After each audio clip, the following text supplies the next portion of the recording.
Obrigado, Télia. Eu queria iniciar cumprimentando todos os presentes, agradecendo pela sua presença aqui hoje à noite.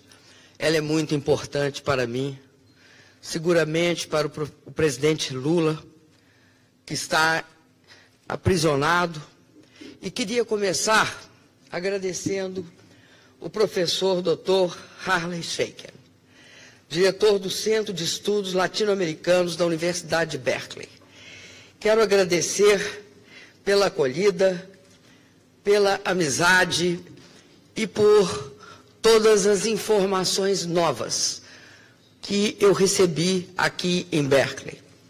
Sobretudo, eu gostaria de agradecer pela oportunidade que ele me ofereceu para estar aqui hoje com vocês.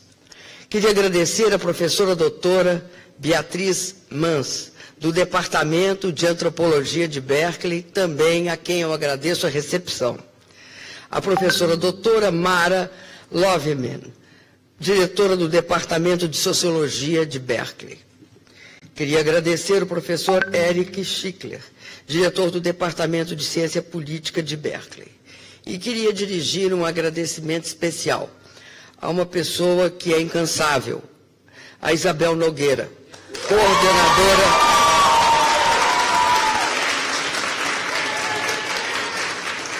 A Isabel parece estar em todos os lugares ao mesmo tempo. Coordenadora do Centro de Estudos Latino-Americanos. Quero dizer para vocês que meu país vive hoje momentos muito difíceis. Primeiro porque nós estamos diante de uma situação crítica no Brasil. Eu começo pelo fim da minha fala, que é também o começo dela. Caracteriza-se hoje pela prisão do ex-presidente Luiz Inácio Lula da Silva. Essa prisão, ela é uma evidência de que nós vivemos tempos em que medidas de exceção convivem com o sistema democrático. Essas medidas corroem esse sistema democrático. Nós vivemos uma situação em que conquistas há muito aguardadas e conquistadas, algumas ainda em desenvolvimento, foram suprimidas, foram paralisadas, e reformas e retrocessos de processos e de conquistas sociais foram interrompidos ou foram colocados na ordem do dia. Eu me refiro aqui a tudo o que vem acontecendo no Brasil em termos de volta da extrema pobreza, de volta do Brasil estar ameaçado, de voltar ao mapa da fome, que é o mapa da fome da ONU, que define os países onde existe fome em pleno século XXI. O Brasil era um dos grandes países que, em 2014, conquistou esta condição de ter tirado o seu povo, pela primeira vez em toda a nossa história, do mapa da fome. Tudo isso é algo bastante sentido por nós. E eu queria dizer para vocês que é muito importante que nós possamos entender o que se passa no Brasil e na América Latina. Eu estou falando no Centro de Estudos Latino-Americanos da Universidade de Berkeley. E aí é importante que nós todos tomemos consciência que há um processo em que a democracia em nossos países latino-americanos. Eu não vou falar dos demais países, porque eu posso falar com consistência dos países latino-americanos. A democracia está sob ameaça. De uma forma ou de outra, o que nós assistimos nesses países? nós assistimos que há uma diferença entre esses golpes deste momento e os golpes da época da ditadura militar que atingiu a maioria dos países latino-americanos. Qual é a diferença? Quando se trata de golpes militares, ou do fascismo, ou do nazismo, se suspende os direitos de toda a população.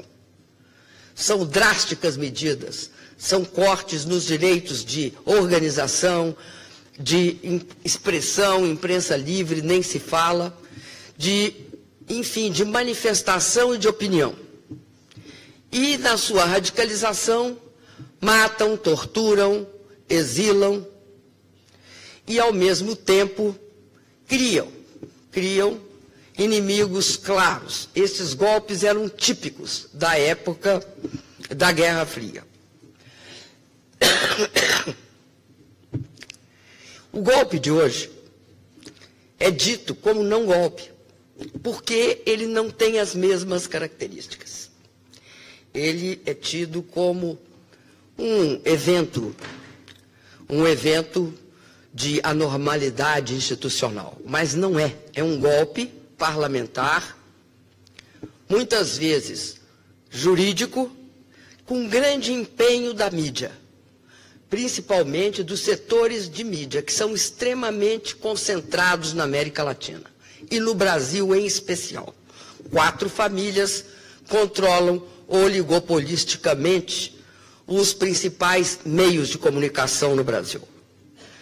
Este golpe de 2016, ele tinha um objetivo estratégico claro e vários outros objetivos eu chamaria de conjunturais.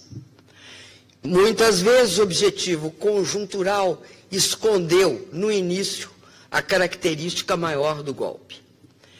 E ele, se você fizer uma imagem, é como se na ditadura militar a árvore da democracia seja cortada por um machado.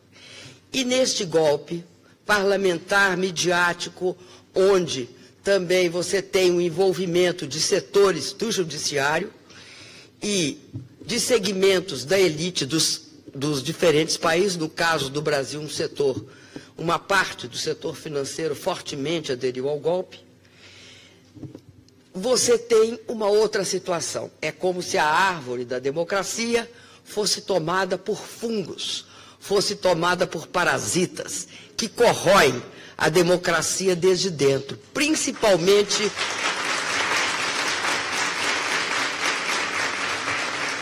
o equilíbrio entre os poderes.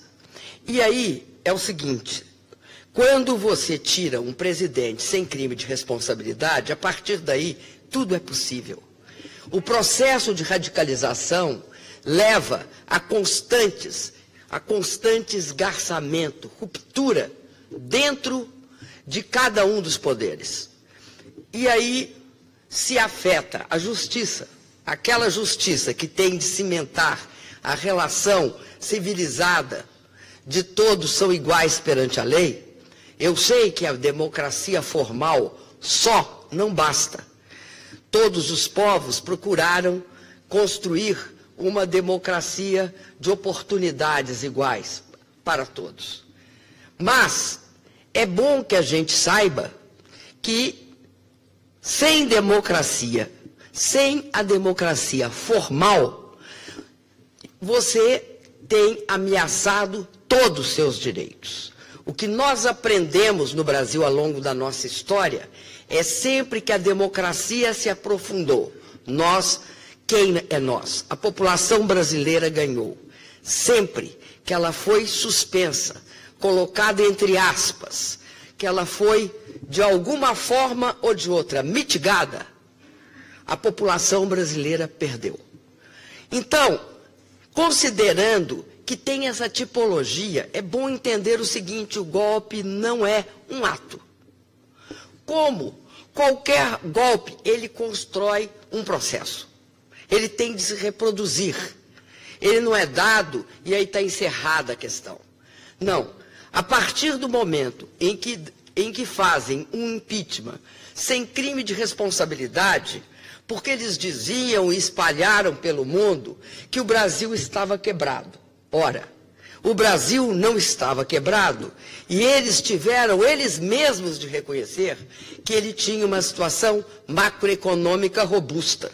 Porque quando nós entramos no governo, foi quando Lula assumiu o governo em 2003, o Brasil devia para o Fundo Monetário mais do que tinha em caixa. Então, o Fundo Monetário mandava e desmandava em nosso país. Obrigava a políticas de arroxo salarial, não deixava fazer investimentos em esgotamento sanitário, em casas populares, em nada. Nós conseguimos construir uma reserva.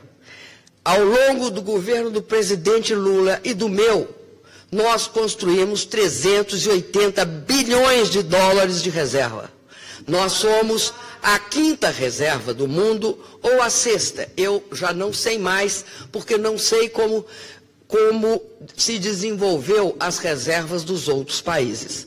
Mas é fato que o Brasil não estava quebrado.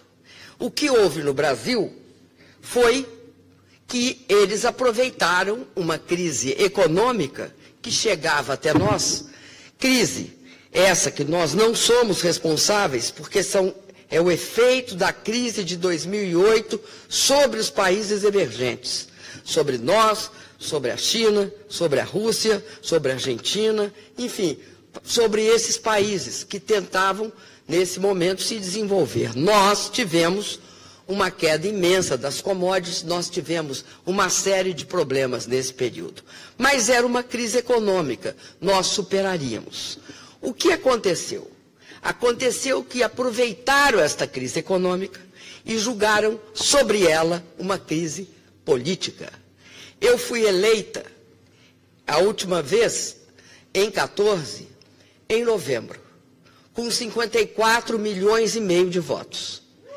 Em novembro,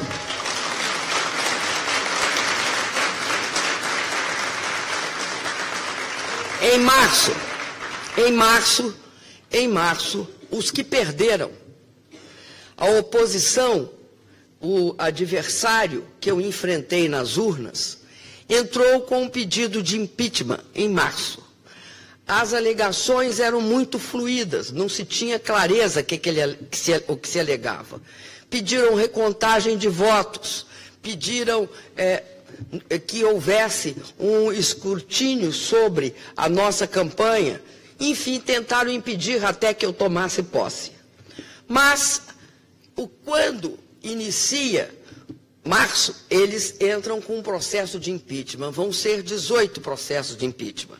Nenhum deles vão vingar, vão resultar em alguma coisa. No final do ano de 2015, eles entram com o processo que, de fato, vai virar o que me leva ao impeachment, que é 0,03% do orçamento e um empréstimo bancário feito desde 1994, do mesmo tipo, feito desde 1994, pelo governo brasileiro, subsidiando agricultores grandes, médios e pequenos do Brasil, chamado Plano Safra. É importante que vocês saibam que nem eu, nem nenhum dos meus antecessores, o presidente Lula e o próprio Fernando Henrique Cardoso, jamais participamos de nenhum ato de assinatura nesse processo. Ele é um processo burocrático tipificado pela lei. Eles diziam que nós estávamos tomando empréstimo do Banco do Brasil, que é um banco público, que a lei impede que se faça. Então, eram questões absolutamente, até as pedras de Brasília e as emas, as avestruzes que vivem no Palácio da Alvorada, sabiam que era um subterfúgio. O que era? É importante saber o que era. Era um biombo. este biombo, e aí é que a gente tem de entender o caráter desse golpe, quando a gente fala que ele convive com instituições democráticas e as corrói, é que ele usa aspectos dessas instituições em causa própria. Que ele faz? Cria um biombo. Esse biombo é o quê? São os procedimentos, os processos, os atos e a legislação na sua capa. E é através disto que eles dizem, mas nós respeitamos todos os rituais. Sim, eles respeitaram os rituais, mas usaram os rituais para assassinar a lei, para utilizar a lei de forma distorcida. E este processo é um processo grave, porque é a politização mais descarada da Constituição. A Constituição, ela é um produto político de um país, mas ela não pode ser interpretada a bel prazer de quem se acha no direito de fazê-lo. Não, nem aqui, nem em nenhum país democrático. Pois bem, por que eu estou dizendo isso? Porque o golpe é só um momento? Não, é um processo. E aí o golpe começa em 2016, com a minha saída. Há um efeito sobre as demais instituições. Por que há um efeito? Vejam vocês que numa eleição se aprova um programa. Que esse programa que foi aprovado na minha eleição era a continuidade da redução da desigualdade no Brasil, a ampliação do acesso a serviços como educação e saúde e os demais serviços que uma população como a brasileira nunca teve, de luz elétrica, uma parcela pelo menos nunca teve. Luz elétrica, a água, passando por várias outras situações, sobretudo educação. Nós fizemos um esforço enorme para que a população mais pobre do Brasil, que é, além de pobre, dominantemente negra, pudesse ter acesso a estudo de qualidade. É óbvio que nós não conseguimos resolver este problema em 13 anos. É impossível. Você teria de estar continuando esta política.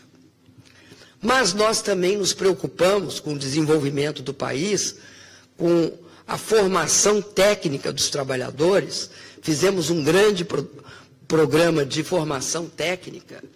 Grande no Brasil se conta em milhões. Não se pode fazer um programa no Brasil para 10 mil pessoas, porque não faz diferença. Né? Bolsa Família, 56 milhões. Minha Casa Minha Vida, 4 milhões e meio de família, multiplica por 4, às vezes 5, às vezes 6, na média 5. E você tem quase 20 milhões de pessoas. E por aí vai. Política de assistência médica, 63 milhões de pessoas. Então, nós colocamos quem no orçamento? Os pobres. Os pobres no Brasil foram colocados dentro do orçamento. Significa que nós gastávamos, sim, com os mais pobres do Brasil. Porque são eles que precisam do Estado brasileiro. São eles. Vocês vejam que uma pessoa com 4 filhos, 3 filhos, que a família ganha $200 mês, não consegue pagar por uma casa. Não consegue. Isso é a maioria da população brasileira. A grande maioria da população brasileira ganha 2 salários mínimos, ou seja, $400. Das pessoas, não, das famílias. Eu estou falando de família. E, portanto, é óbvio que o Estado tem de intervir para resolver este problema, subsidiando muitas vezes, sim, tem de subsidiar. Ou seja, é papel do Estado assegurar que essas famílias, para poderem mudar de vida, porque elas têm de mudar de vida, e só tem condição de mudar de vida se você conseguir atingir as crianças, a próxima geração. Era isso. Nós tínhamos toda a consideração pelos jovens e pelos jovens adultos, mas nós tínhamos um foco. Nós queríamos que a próxima geração tivesse alimento 3 vezes por dia, acesso obrigatório à vacina, acesso obrigatório à educação, acesso obrigatório a uma comunidade saudável, morando em casas adequadas e não em favelas e alojamentos precários. Este era o programa.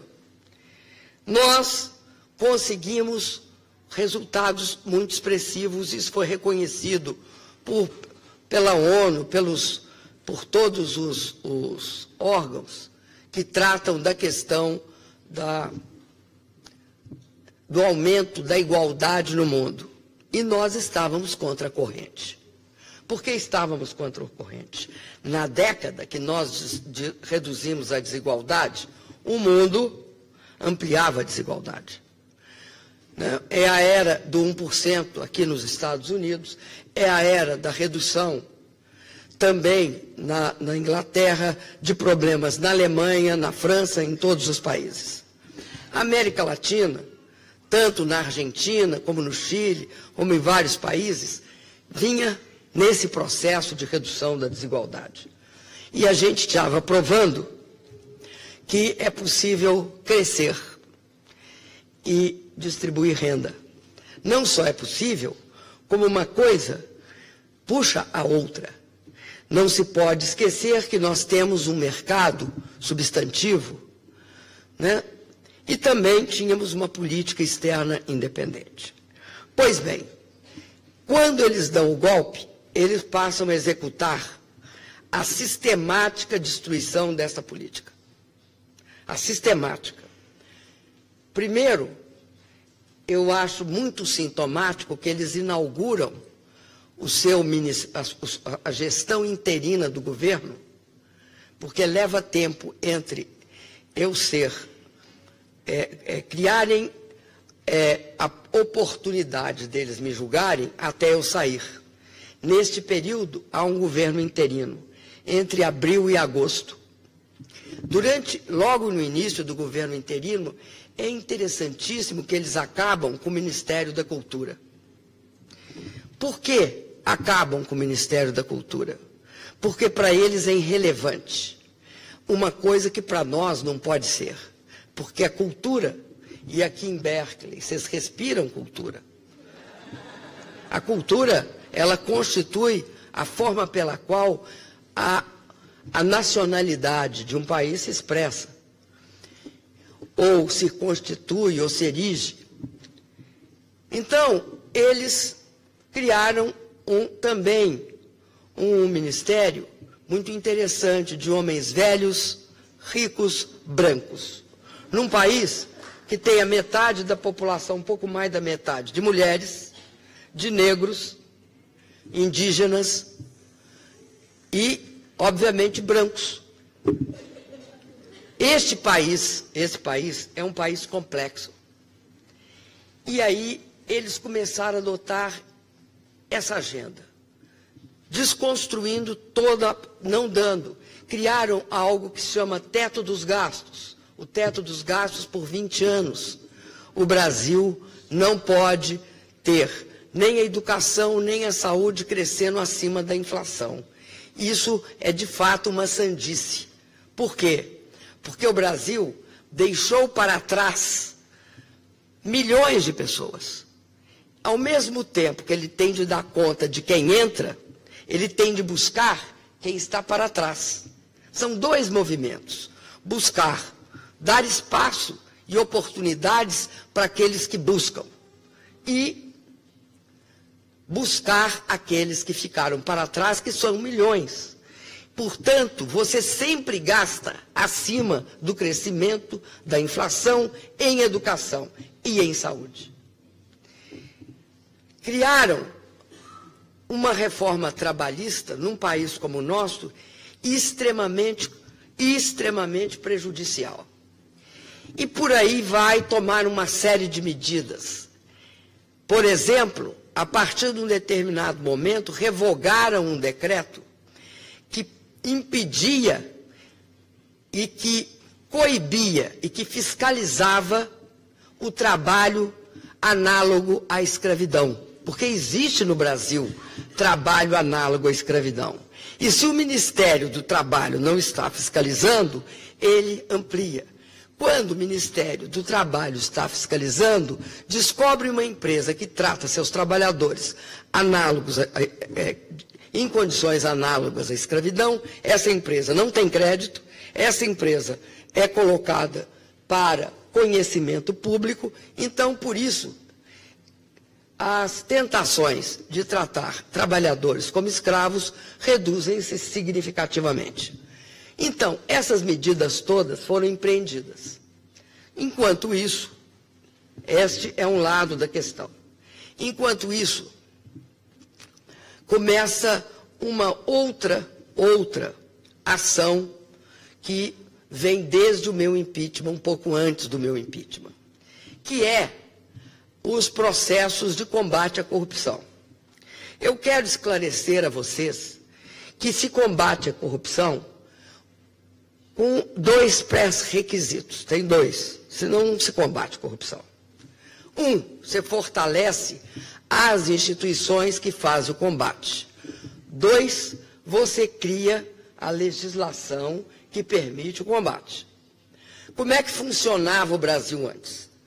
O Ministério Público, que equivale aqui, eu acho que, eu não sei, ao procurador, aos procuradores aqui, aos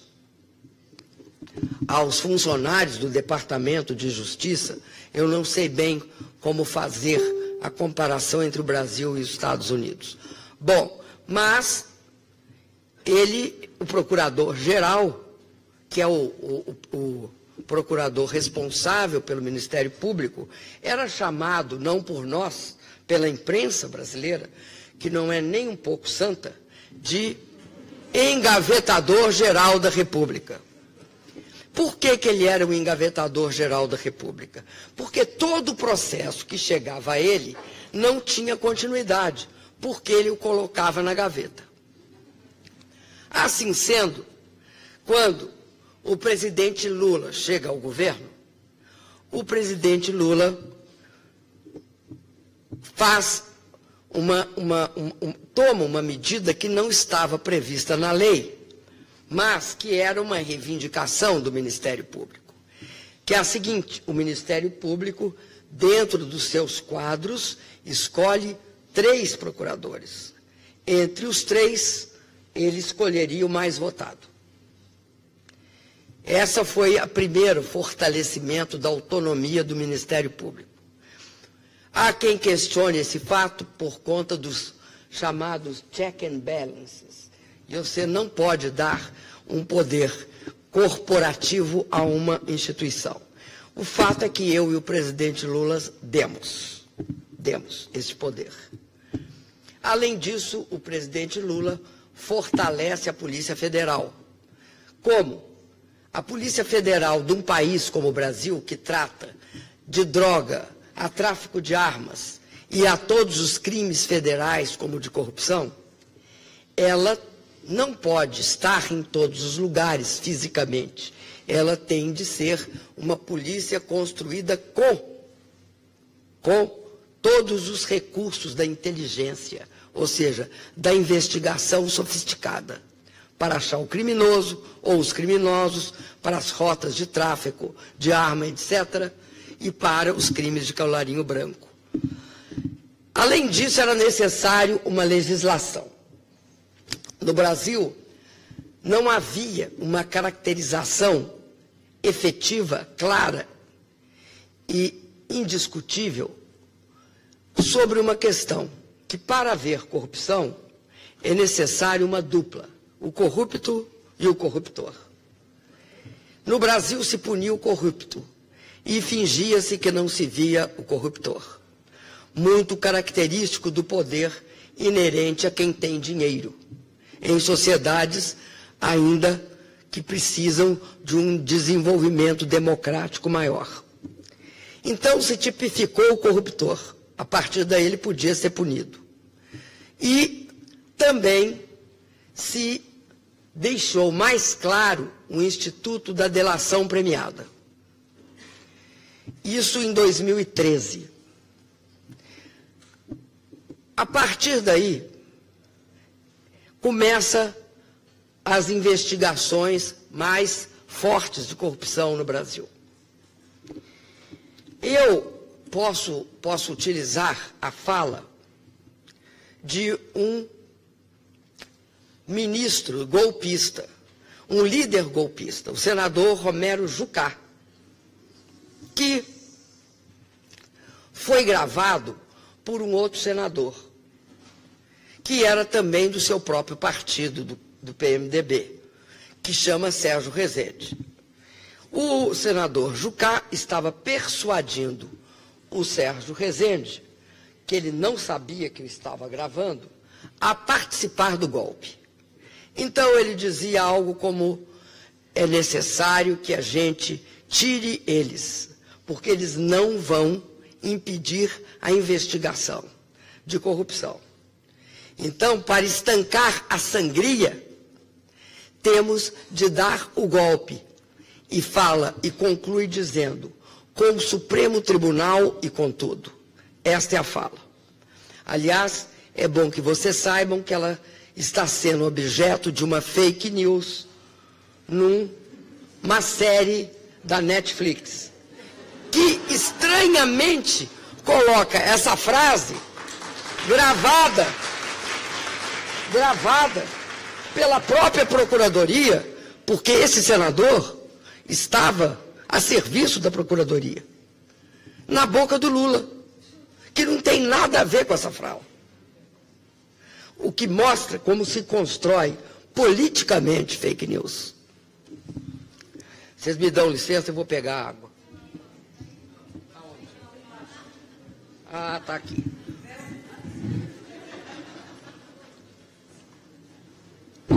Então, esse quadro leva a uma situação que é a seguinte: não se dá um golpe, não se tira presidente que se sabe que é inocente através de impeachment, sem se ter um objetivo político em mente. Qual era o objetivo político? Era o seguinte: nós tínhamos ganho 4 eleições presidenciais consecutivas. 4.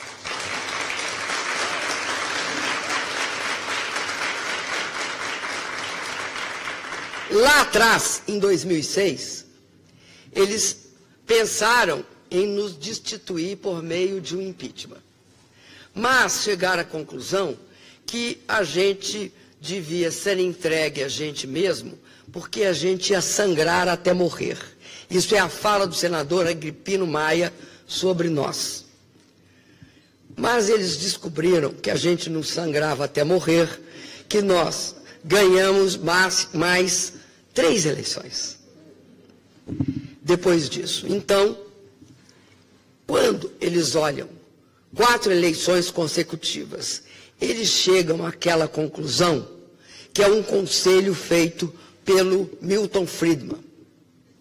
É bom que se aproveite uma crise real ou uma crise forjada, mas uma crise real, para que o politicamente impossível se torne no politicamente inevitável. O que era o politicamente impossível no Brasil? Aprovar a agenda deles. Eles ganharem a eleição com a agenda deles. O que se tornou o politicamente inevitável? O nosso afastamento. E o nosso afastamento viabilizaria não só a agenda, Mas, como todo golpe, ele quer se reproduzir. Ele tem de continuar. Ele não pode parar no primeiro nem no segundo ato. Ele quer o terceiro, o quarto, o quinto ato.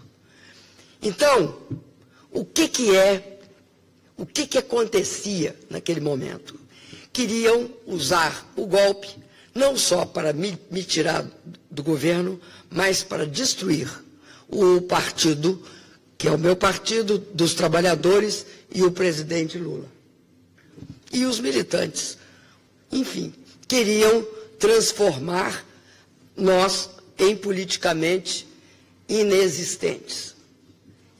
E isso significa, claramente, construir uma situação que muitos chamam, o Agamben, por exemplo, que é um teórico italiano, chama de justiça do inimigo. Justiça do inimigo, você quer destruí-lo, mas você define qual é o inimigo. Pode ser um migrante, pode ser o que for. No caso do Brasil, nós éramos o inimigo. Acontece que, ao invés de nos destruir, eles se destruíram e nos fortaleceram. Por que eles fizeram isso?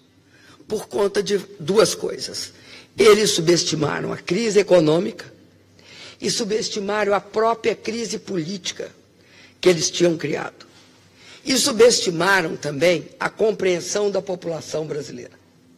Se num primeiro momento, até parte da população brasileira foi induzida a se voltar contra seus próprios interesses, aliás, isso ficou muito claro, porque no Brasil há produtos culturais coletivos que deixam, às vezes, as coisas mais claras que nós, políticos ou intelectuais, possamos deixar. Foi uma escola de samba no carnaval desse ano que chama-se Unidos de Tuiuti, que mostrou os chamados manifestoches, ou os manifestantes fantoches, que usaram de uma situação específica para se mobilizar contra si mesmos. Bom, mas isso não vem ao caso. O que vem ao caso é que não nos destruíram. E uma outra questão muito grave. Ao invés deles se fortalecerem, o núcleo golpista, que era constituído por partidos de centro e centro-direita, eles eliminaram suas lideranças. Por que eles eliminaram suas lideranças? Primeiro, porque elas se identificaram com a perda de direitos das pessoas. Segundo, porque eles foram objetos do fogo amigo que eles queriam estancar. Eles não falavam estancar a sangria, pois de repente não estancaram a sangria e colocaram em marcha um processo que era para nos atingir e que atinge eles. Esse processo de destruição faz com que esse segmento político, midiático, tenha hoje um problema, não tem um candidato efetivamente viável. Mas eles produziram um problema para si mesmo e para o país. Eles abriram o cenário político no Brasil para a extrema-direita. Todo o movimento que cerca o golpe, o movimento de intolerância, de divisão, de semear a violência, de semear... Porque a intolerância, ela começa, até pela forma, e é bom que as mulheres aqui presentes saibam disso, começam pela misoginia também. Porque o ambiente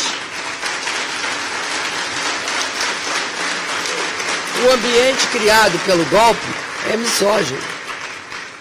Passa também por a criação de um mundo quase de Guerra Fria. Vamos liquidar esses petralhas, como eles nos chamam. E aí, em reação, eles são chamados de coxinhas.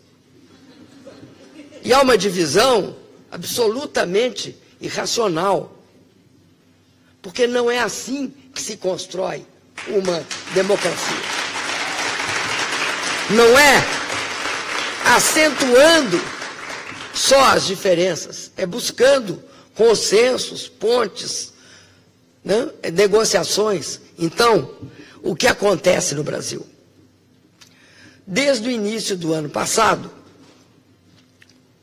o presidente Lula passa a liderar todas as pesquisas de opinião. E não só liderar as pesquisas de opinião, aumentando a quantidade de votos que nas pesquisas lhe é atribuído, mas também reduzindo a rejeição.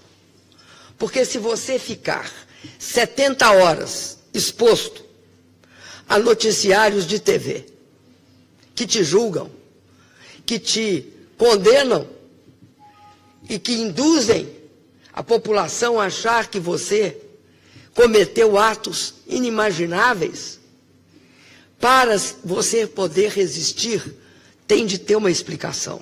Por que que cai a rejeição ao presidente Lula? Eu vou explicar por quê. Porque logo durante meu impeachment, a rejeição ficou alta e depois ela caiu drasticamente. Por quê? Porque durante esse processo teve um tempo grande que a imprensa no Brasil funcionou como uma instância da justiça. Só que uma instância da justiça inteiramente distorcida. Qual é? O que ela faz? Ela te julga. Ela te julga, ela tem a iniciativa, ela não tem regras nem protocolos, ela não respeita nenhum dos rituais democráticos. Presunção de inocência acabou. Presunção de que quem tem de provar que a pessoa cometeu algum crime é quem acusa. Nós saímos da Idade Média há muito tempo. O que acontece? Quando o processo chega na justiça, por mais complicada que a justiça brasileira está se demonstrando, tem o direito do contraditório. Nós nos defendemos, nós sabemos do que somos acusados. E aí tem cenas que são tomadas na frente da TV aberta no Brasil, que pode chegar a 90% das casas. Que é o quê? É um procurador ir a público e apresentar um PowerPoint. Um PowerPoint que coloca o Lula no centro de todo crime cometido na Operação Lava Jato. Perguntado pela imprensa, nem foi por nós, pela imprensa, essa imprensa que julga, condena, que achava que ia ter uma resposta bombástica contra o Lula. Quais são as provas, senhor procurador? Ele respondeu, não tenho provas, tenho convicções. Isso pode ser encontrado na internet por qualquer pessoa. Não tenho provas, tenho convicções. Esse processo contra o Lula, então, começa a ser ultra discutido no Brasil. Do que o acusam? Acusam de ter um apartamento. Obviamente, ele tem esse apartamento porque ele fez algum benefício para a empresa que lhe deu o apartamento. Qual é o problema? O problema é, primeiro, o apartamento é propriedade dele? Não, não é. Não é. No Brasil, para ser proprietário, tem de estar registrado no cartório de imóveis. Não está. Ele tem a posse, ou seja, ele mora lá, morou lá. Viveu lá? Não, não viveu. Aí, começa o processo.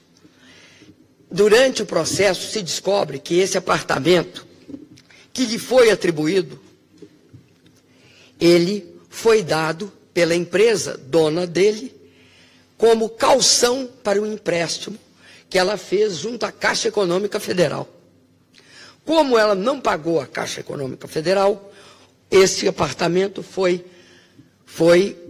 dado por uma juíza para ser leiloado em asta pública e para o resultado monetário obtido ser pago ao devedor, aliás, ao credor, pelo devedor ao credor. Logo, se o apartamento está sob júdice e ainda por cima em leilão, como ele pode ser do presidente Lula? Tudo bem. Isso não vem ao caso, não é relevante, como diz o juiz. Além disso, é necessário provar qual foi o ato que ele fez para ter esse apartamento. Ele fez alguma lei, ele fez um decreto, tomou alguma medida, ou ele pode também não ter feito uma lei, não ter feito um decreto, não ter feito uma medida. Alguma coisa desse tipo, qual foi ela? O juiz diz que ele é indeterminado. Então, o Lula é julgado e condenado. Por quê? Porque hoje, e desde que eu disse para vocês, a situação é a seguinte: toda vez que ele é condenado, que leva uma sentença, ou até agora que ele é preso, eles acham que ele vai desaparecer das pesquisas.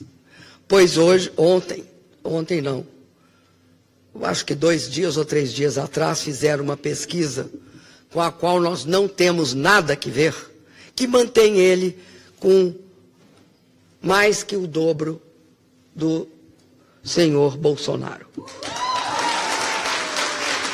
Mas vejam vocês que complicação política, quando num país democrático o centro some, desaparece, é destruído, explode. A inconsequência dessa política golpista leva ao surgimento da extrema-direita. O Brasil é um país complexo, precisa da diversidade de opiniões para poder efetivar uma real democracia. E agora, qual é a solução que eles dão? Prendem o Lula. Prendem o Lula por 2 motivos. O primeiro motivo, para impedir que ele seja candidato. Com isso, descumprem a Constituição, porque a Constituição diz o seguinte, artigo 5º, todos são iguais perante a lei, etc., etc., homem, mulher, o estrangeiro que se tornar nacional, todos são iguais perante a lei. Inciso 57. Ninguém será considerado culpado até que seus recursos transitem em todas as instâncias, transitem em julgado, chama-se. O que aconteceu? No clima anterior ao meu julgamento no Senado, em fevereiro de 16, eu sofro impeachment em abril. Em fevereiro de 16, o Supremo Tribunal Federal muda o seu entendimento da Constituição, de forma muito estranha, porque não pode mudar o entendimento sobre a Constituição, a não ser por emenda constitucional. E passa a considerar, por quê? Por que isso? Eu vou explicar para vocês por quê. Porque um dos métodos de forçar a delação premiada é a prisão provisória. Se o preso puder ser liberado, segundo muitos deles, ele não é solto, ele não pode ser solto. Então mudaram a compreensão de forma casuística, dizendo o seguinte, olha, isso foi em fevereiro de 2016. Pode ter uma coisa que se chama prisão provisória. É prisão de qualquer jeito. E está claro no inciso da Constituição que ninguém será considerado culpado. Mas consideram que a pessoa em prisão provisória não é culpado, é provisoriamente culpado. Então, agora, A corte estava revendo isso. Empatou 5-5 e foi desempatado por um voto de Minerva. O caso específico do habeas corpus do Lula. O habeas corpus do Lula é dizendo o seguinte: não podem, até que se esgote todos os recursos, prender o Lula. O habeas corpus é julgado, fica 5-5, a juíza presidente desempata. Mas está em questão, há mais de um ano, e não é julgado, a questão geral, que não diz respeito ao Lula, diz respeito a qualquer preso no Brasil. Alguém pode, contrariando a Constituição, ter sua prisão decretada sem que se esgote todas as instâncias? Sabem, até porque uma das juízas que votou no 5 contra o Lula, ela fez o seguinte voto: eu voto, não, a minha convicção é que não tem de voltar atrás, não pode ser essa interpretação. Ninguém pode ser preso. Mas, no entanto, seguindo os outros ministros, eu voto contra o que eu penso. É mais ou menos isso.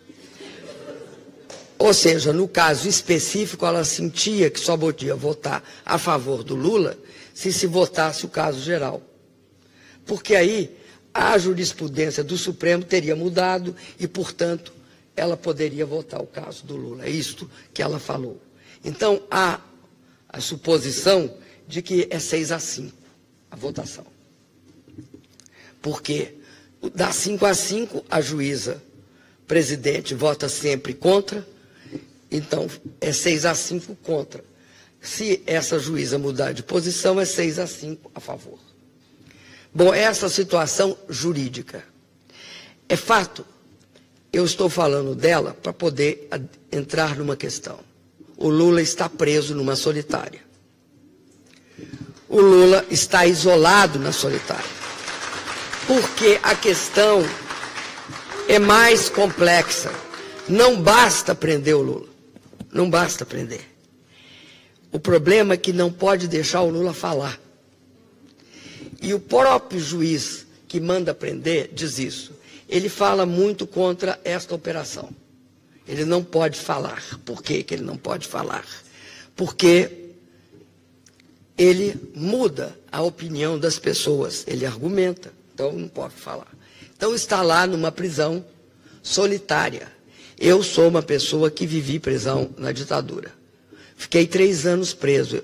Na ditadura, é óbvio que uma prisão, na ditadura, você corre risco de vida, porque você pode ser torturado, ser morto e pode sofrer todas as consequências da arbitrariedade absoluta de ninguém nem saber que você está preso, ou só saber de forma a poder ser negada, como tantas vezes foi negado, que a pessoa estava presa e ela era morta. Então, eu sei que é diferente e sei que é muito mais grave, mas tem uma coisa que é interessante destacar. A forma pela qual, a partir de um certo momento, quando você se transformava em prisioneiro legal, porque até o momento você não existia, porque é próprio dos golpes negar que é golpe, que tem tortura, que tem prisão arbitrária e tem mortes políticas, como é o caso da Marielle. Mortes políticas. É próprio dos golpes, muito próprio, porque há uma tendência a haver uma radicalização. Eu acho que o indício forte de radicalização é, sem dúvida nenhuma, o assassinato da líder negra, a vereadora Marielle, algo que não ocorria no Brasil. Pelo menos no estado do Rio de Janeiro, era muito difícil considerar essa possibilidade. Mais ainda porque ele estava sob intervenção federal. Mas voltando ao que eu estava dizendo, hoje estão tentando tirar do Lula o direito de visita. ele tem direito a uma visita semanal. 9 governadores, o Brasil tem 27. 9 governadores eleitos no exercício de suas funções foram visitá-lo, não deixaram entrar. E essa é uma situação grave. Grave porque o que estão tentando é silenciar o Lula. Porque ele disse nos seus últimos discursos que é muito difícil prender uma ideia. Podiam prender, mas as pessoas falariam por ele, andariam por ele, iriam em todos os lugares por ele. E eles têm medo do que o Lula transmita se deixarem as pessoas falarem com ele. Mas o Lula também disse uma coisa, que ele estará nessa eleição, preso ou solto, morto ou vivo, condenado ou absolvido. Isso não é uma basófia, isso não é uma basófia. É a expressão política do seguinte: eu não represento uma pessoa, eu não sou eu, não é só. Eu represento uma ideia, uma porção de pessoas. E isso é algo importante no Brasil, porque muita gente fala assim para nós: por que que você, sabendo dessa situação toda, mantém a candidatura do Lula a presidente da República? Primeiro, porque seria muito estranho que a gente, considerando o presidente Lula inocente, perseguido político, nós tirássemos ele, que é o mais aprovado para presidente de todos os brasileiros. O que nós estaríamos dizendo? Que ele é culpado? Por quê? Eles é que acham ele culpado. Nós achamos ele inocente. Então nós não tiramos ele. Ele é o nosso candidato. Segunda coisa, esse método é um método que pode parecer muito democrático, mas não é. Por quê? Vou dar um exemplo para vocês.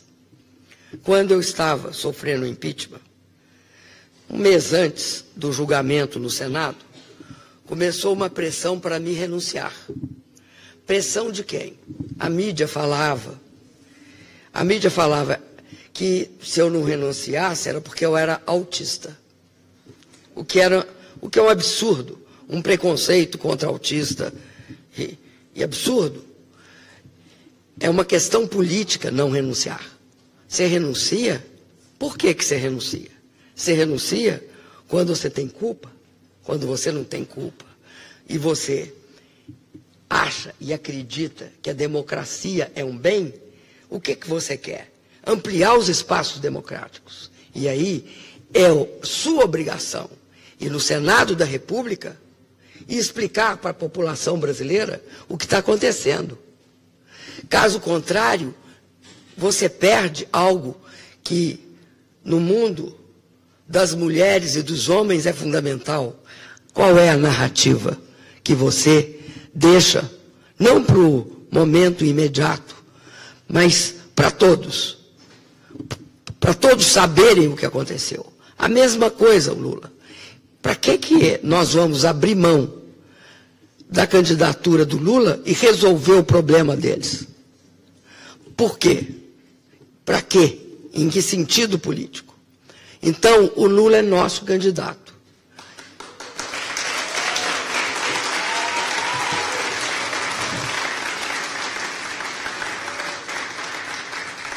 E nós consideramos que a liberdade dele é que pode viabilizar uma eleição democrática em outubro de 2018 desse ano. E acreditamos também que a democracia no Brasil é o aspecto mais importante dessa conjuntura. Não é que a democracia, em qualquer circunstância, é o aspecto mais importante. Muitas vezes é o aspecto social, outras vezes a soberania do país. Mas neste momento que nós vivemos, a democracia, ela permite que os outros aspectos da sociedade, da economia, da soberania do país se afirmem.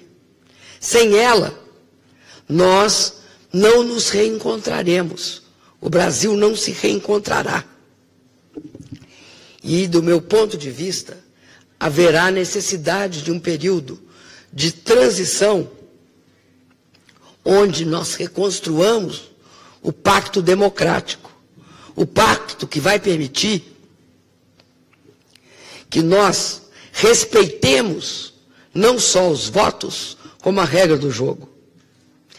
Porque é importante que vocês saibam, o Brasil tem uma elite muito problemática. Nós temos um povo muito sofrido porque é o povo que emerge de 300 anos de escravidão. Mas é o povo ao qual corresponde uma certa elite, que sempre achou que a população não tinha direito que parte da população não é que era excluída apenas, não é apenas excluída, não tem direito de estar ali. Eu dou alguns exemplos para vocês. Quando havia protestos, por quê? Nós tínhamos transformado os aeroportos em grandes rodoviárias. Por que eram grandes rodoviárias? Porque o povo nunca tinha viajado de avião. Melhora a renda, eles vão viajar de avião. Nós tivemos um determinado momento, até o final do meu governo, que 35% das pessoas que se formaram numa universidade eram os primeiros de suas famílias a chegar a uma universidade.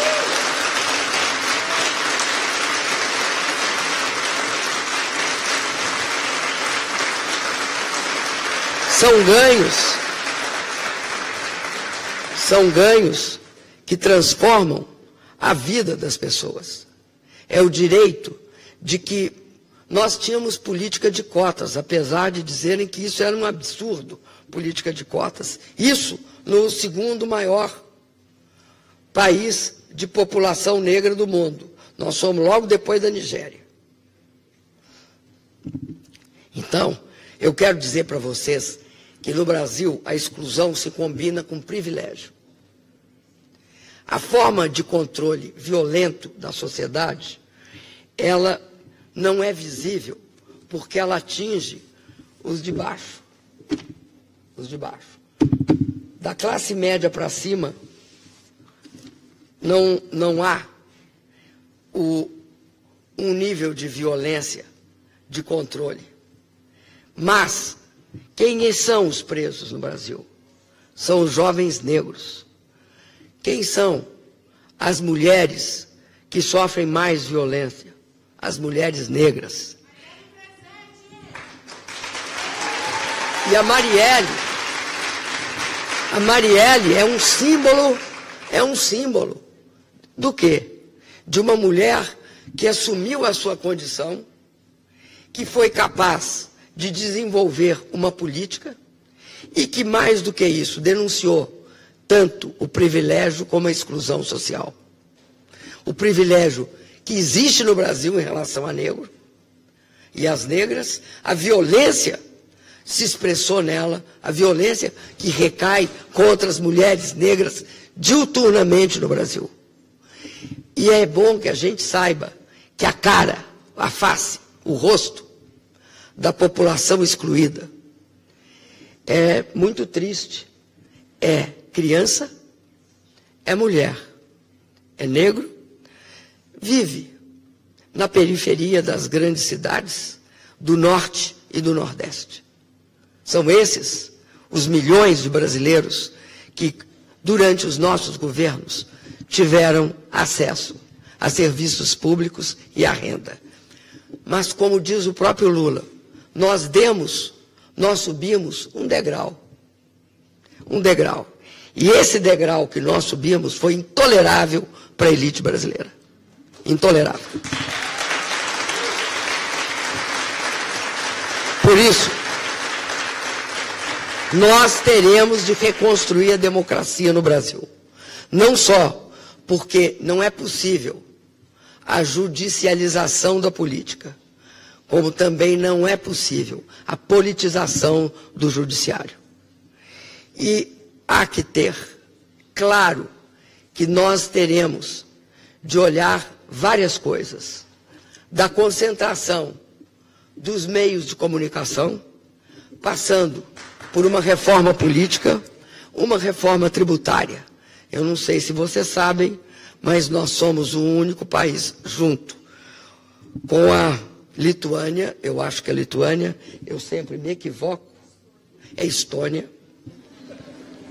A Lituânia, me desculpa. Nós somos, com eles, com a Estônia, os dois únicos países que não tributam dividendos. E aí, é interessante notar o seguinte fenômeno, para terminar.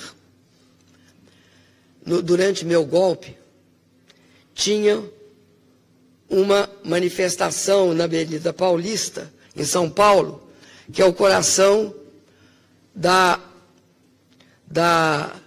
atividade financeira no Brasil. E a Federação das Indústrias, ou melhor, o presidente da Federação das Indústrias, porque não pode se generalizar.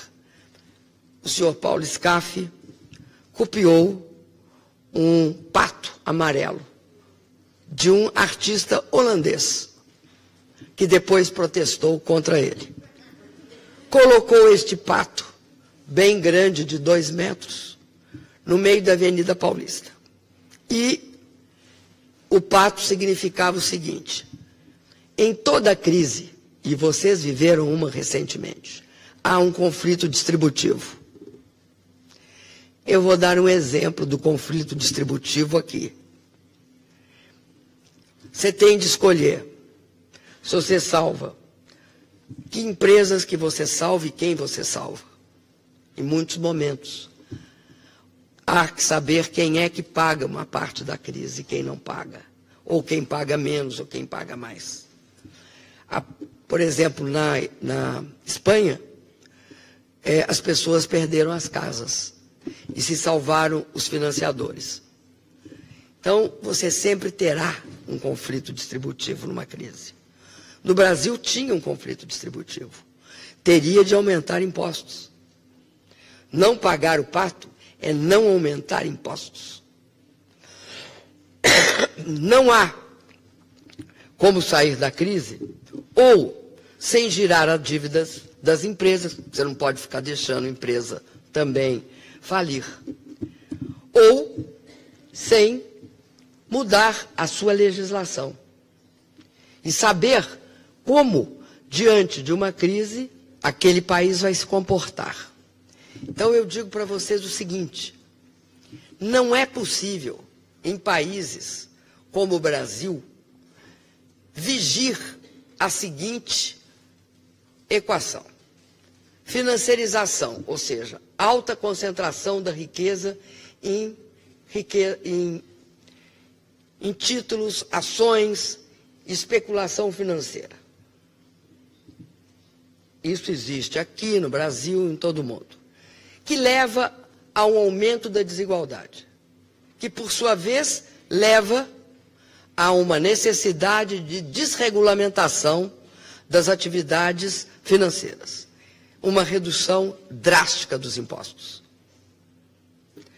Isso existe em todos os países. Vocês podem olhar que há uma redução generalizada de tributação, sob a argumentação que tributar implica necessariamente em reduzir a atividade econômica. É bom começar a discutir isso, porque isso está levando também à mitigação da democracia, no Brasil e nos demais países do mundo, o que é gravíssimo. Nós vivemos tempos muito estranhos, tempos em que algumas coisas aparecem extremamente invertidas. Por exemplo, o fato de que hoje não há mais a esperança de que os meus filhos viverão melhor que eu. Esta é uma desesperança que atinge a quase todas as sociedades. Nós tivemos a oportunidade, nesses 13 anos, das pessoas acharem, e a autoestima melhora, e o país fica mais feliz, das pessoas acharem que seus filhos iriam viver melhor que eles. É esse o orgulho que eu tenho de ter sido presidente do Brasil. É saber que as pessoas achavam que teriam uma vida melhor, que no futuro, o futuro seria melhor. É muito triste quando as pessoas acham que o passado é melhor. É lamentável. E aí eu quero acabar dizendo o seguinte: quando os estados e os governos não respondem às demandas da sua população, a política se torna irrelevante. Campo fértil para todos aqueles horrorosos animais que surgiram durante o entreguerras com o nazismo e o fascismo. E mais, com a intolerância, o desrespeito às pessoas. Esta intolerância, porque a política ficou irrelevante, transforma a democracia também em algo muito irrelevante. E aí é que começa o perigo. É contra isso que nós temos de nos posicionar. Não interessa qual é a nossa posição no espectro, mas se somos democratas, não queremos que isso se repita nos nossos países. E eu não quero que se repita no meu. Muito obrigado. Lula livre. Lula livre.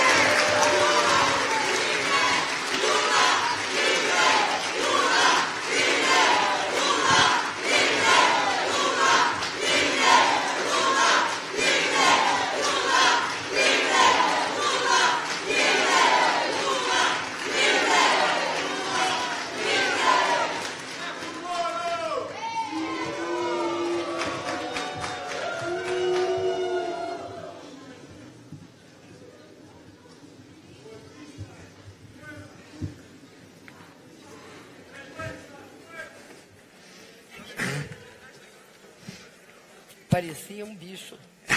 It seems that... Oh, hey. I'd like to thank President Rousseff for her insightful comments and for the opening of a conversation on the issues that face Brazil. We'll do part of that tonight, but we're very much looking forward in the coming weeks and months to having on this campus and in this state a larger awareness, engagement, and focus on Brazil.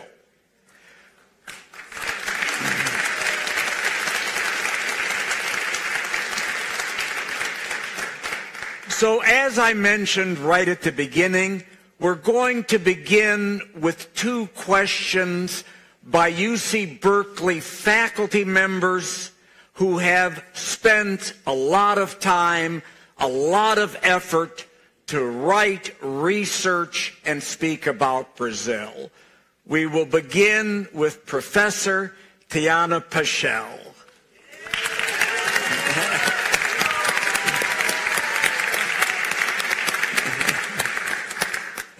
Senhora Presidenta, eu vou falar português e logo em inglês. So my question will be in Portuguese and then it will be in English. Quero lhe agradecer pela sua presença aqui em Berkeley e também pela sua liderança na expansão da democracia. A vida, trabalho e o assassinato da Marielle Franco nos lembra que a democracia no Brasil é cada vez mais frágil. Mas para todos, mas particularmente frágil se você for preta, mulher, pobre, LGBT e da periferia. A minha pergunta tem a ver com o papel do optimismo nestes tempos escuros no Brasil. Imagino que a senhora, quem foi prisioneira política na época da ditadura e que chegou até a presidência deve ser uma pessoa com muito otimismo, né? Então, eu quero saber se você tem por que ser otimista neste momento. Você tem por que esperar que todos os avanços no seu governo e no governo da Lula não simplesmente se convertam em retrocessos. E eu sou particularmente interessada na expansão da cidadania e da redução da desigualdade racial e social. Muito obrigada. Okay, that was a long question, sorry. We do that, academics do that. Madam President, I'd like to first thank you for being here at Berkeley and for your leadership and expansion of democracy. The life, work, and assassination of Marielle Franco reminds us of how democracy in Brazil is increasingly fragile in general, but especially if you happen to be Black, a woman, queer, poor, and from a marginalized neighborhood. My question has to do with the role of optimism in these dark times. I imagine that you, a person who was once a political prisoner under the military dictatorship and who reached the presidency, must be someone of great optimism. I want to know where you see cause for optimism. Should we be hopeful that the many advances that you and Lula have made in recent years won't simply be undone? And I'm especially interested in your thoughts around the expansion of citizenship and the reduction of class and racial inequality. Thank you.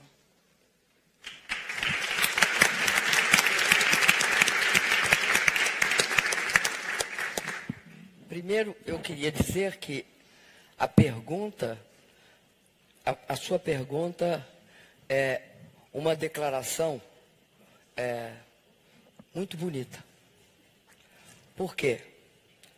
Porque eu acho que diante da diversidade, e eu já vi isso ocorrer, eu sempre disse, durante a minha vida, eu sempre perdi. Perdi e continuei fazendo política, né? Eu comecei a minha atividade de participação política com 15, 16 anos. Depois eu lutei contra a ditadura, fiquei clandestina no próprio país, fui para a prisão, fiquei 3 anos, e acredito que quando você tem a convicção de que é importante que você transforme, ajude os processos de transformação, que você transforme a sua vida e que isso te leve a um caminho em que uma das maiores, eu acho, realizações é você ser capaz de colocar não o seu interesse, mas o interesse dos outros. Eu entendo que política não é política partidária, não é só isso. A política é algo que nasceu junto com a democracia. É você ser capaz de pensar a sua comunidade, a sua sociedade, o seu país e o mundo. Ser capaz de se interessar por isso. E eu acredito que nós não só somos seres sociais, como acho também que podemos ser seres cooperativos. Ou seja, não é a concorrência que caracteriza a nossa relação. Eu acredito que é uma cooperação. Então, por essa convicção, eu sou uma otimista da vontade, como dizia um grande filósofo italiano.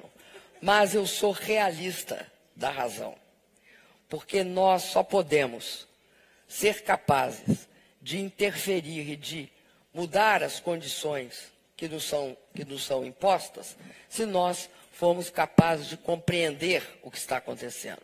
Se nós não compreendermos o que está acontecendo, a gente erra no que vai fazer. Hoje, nós estamos num momento muito obscuro no Brasil. Acho que nenhuma pessoa sabe o que irá acontecer. Há probabilidades altas. Essas probabilidades altas levam a